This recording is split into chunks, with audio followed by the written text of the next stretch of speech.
यीशु ने स्पष्ट रूप से उन शक्तियों का दावा किया जो केवल परमेश्वर के पास हैं। जब एक लकवा मारा हुआ व्यक्ति छत से उतारा गया ताकि वह यीशु के द्वारा चंगा हो सके, यीशु ने कहा, पुत्र, तुम्हारे पापों से तुम्हें क्षमा कर दिया गया है। ये सुनकर धर्मशास्त्रियों ने तुरंत प्रतिक्रिया व्यक्त की कि ये व्यक्ति इस तरह की बातें क्यों कर रहा है। वह परमेश्वर का अपमान कर रहा है। परमेश्वर के सिवा कौन पापों को क्षमा कर सकता है। तब यीशु ने उनसे कहा, कौन सा आसान है, इस लकवे से पीड़ित आदमी को कहना कि तुम्हारे पाप क्षमा हो गए हैं, या उठो और चलो। यीशु ने आगे बोला, परंतु जिससे तुम जान लो कि मुझको पृथ्वी पर पाप क्षमा करने का भी अधिकार है। उसने उस लकवे के रोगी से कहा, मैं तुझसे कहता हूँ, उठ, अपनी खाट उठाकर अपने घर चला जा। वह उठा और तुरंत खाट उठाकर सबके सामने से निकलकर चला गया। इस पर सब चकित हुए। यीशु ने इस तरह के बयान भी दिए, मैं इसलिए आया कि वे जीवन पाएं और बहुतायत से पाएं। 5 और जगत की ज्योति मैं हूँ। 6 और उसने कई बार यह कहा कि जो कोई उस पर विश्वास करेगा, यीशु उन्हें अनंत जीवन देगा और उस पर दंड की आज्ञा नहीं होती, परंतु वह मृत्यु से पार होकर जीवन में प्रवेश कर चुका है। 7 और मैं उन्हें अनंत जीवन देता हूँ, वे कभी नष्ट न होंगे। 8 उन महत्वपूर्ण क्षणों में जब यीशु की जिंदगी दांव पर लगी थी, इस तरह के दावा करने के लिए महायाजक ने उससे सीधा सवाल किया, क्या तू उस परम धन्य का पुत्र मसीह है? हाँ, मैं हूँ, यीशु ने कहा, और तुम मनुष्य के पुत्र को सर्वशक्तिमान की दाहिनी ओर बैठे और आकाश के बादलों के साथ आते देखोगे। तब महायाजक ने अपने वस्त्र फाड़कर कहा, अब हमें गवाहों का और क्या प्रयोजन है? तुमने यह अपमानपूर्ण बातें कहते हुए इसे सुना। कि उसने एक मनुष्य के उसके प्रति मनोभावों को और परमेश्वर के प्रति उनके मनोभावों को एक बराबर बताया।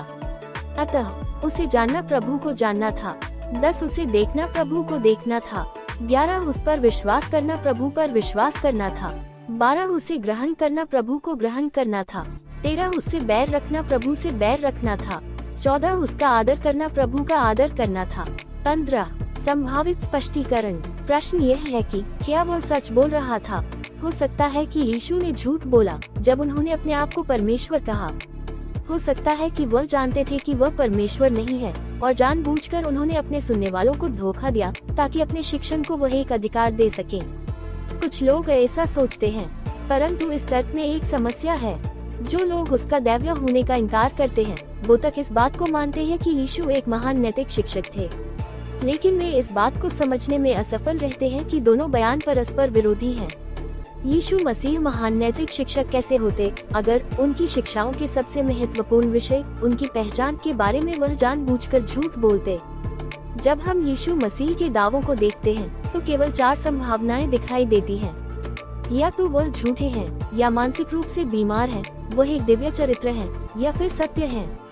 दूसरी संभावना यह है कि यीशु मसीह ईमानदार थे पर स्वयं को धोखा दे रहे थे। आजकल उस व्यक्ति को जो कि यह सोचता है कि वह भगवान परमेश्वर है, एक नाम से बुलाया जाता है मानसिक रूप से विकलांग। पर जब हम यीशु मसीह के जीवन की ओर देखते हैं तो हमें असामान्यता और असंतुलन का, जो कि एक मानसिक रोगी में होता है, कोई प्रमाण नहीं मिलता, बल्कि हमें यीशु में गहरे दबाव के समय भी असीम धैर्य दिखाई देता है।